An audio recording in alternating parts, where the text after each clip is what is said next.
Yamuna pollution का solution को लेकर bridge84.com की जो मुहिम है, उसमें ये हमारे सराफा बाज़ार के एक व्यापारी हैं जिनका नाम हम खोलना नहीं चाहेंगे, और इनकी पहचान को छुपाने की कोशिश इसलिए की गई है क्योंकि ये चौक बाज़ार में ही बैठते हैं जहाँ से ये बायोवेटरों का केमिकल इस यमुना में सीधा प्रवाह करता है, जिसमें जिलाधिकारी के नीचे के तबके के जितने भी अधिकारी हैं सबको 500 और 1000 रुपया महीना लगभग मिलता है।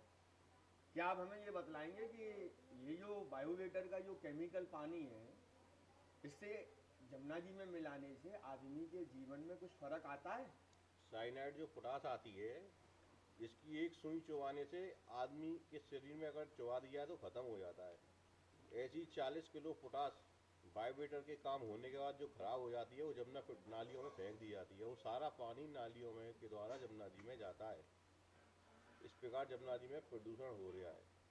इस तरीके से जितने भी अधिकारी हैं, जितने भी बायोवेटर खोले हुए हैं, कोई ने ट्रीटमेंट प्लांट नहीं लगा रखा है। वो सब 1000 रुपये, 800 रुपये, 500 रुपये, 700 रुपये महीना हर महीना पहुँच जाता है पूरा पैसा। इसलिए कोई अधिकारी चेकिंग पे नहीं आता है। ये पोजीशन है बाजार की।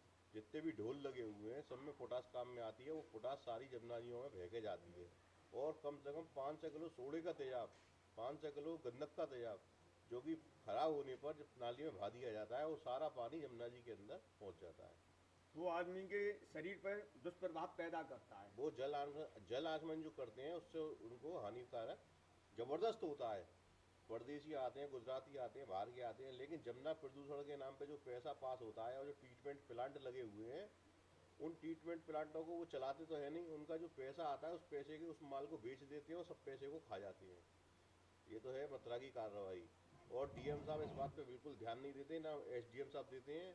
और रही मथुरा एसएसपी की बात, मथुरा शहर में ट्रैफिक पुलिस का बहुत बुरा हाल है। एसएसपी मथुरा 20 साल से सत्येंद्र सिंह, देवी सिंह अशोक और जी क्या नाम है आर के चतुर्वेदी, बीडी पार्सल, जितने भी एसएसपी है, इन्होंने सिटी का कभी दौरा नहीं किया। ये तो काले तेल के गोदाम जो चल रहे हैं नंबर 2 के, उनके धंधा करने में लगे हुए हैं। 10 लाख से 15 लाख रुपए महीना तक काले तेल के गोदाम वालों से जी लेते हैं। और जितने भी ऑटो चल रहे हैं शहर में, सबसे 300 से 500 रुपये महीना तक जी लेते हैं। लेकिन कोई कार्रवाई नहीं, कोई ट्रैफिक की तरफ ध्यान नहीं। परदेसी आते हैं, छोटा सा मथुरा शहर है, द्वारकाधीश दर्शन करने आते हैं परदेसी, पूरे शहर में जाम की पोजीशन लगी हुई है।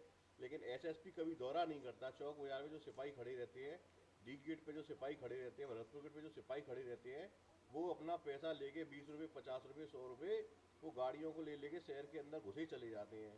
और कोई फिर भी अगर कोई नहीं मानता है तो वो फ़ोन लगा देता है, लो साहब से बात कर लो, तो वो पुलिस वाले की औकात नहीं है, वो भी अंदर गाड़ी एंट्री कर जाती है शहर के भीतर।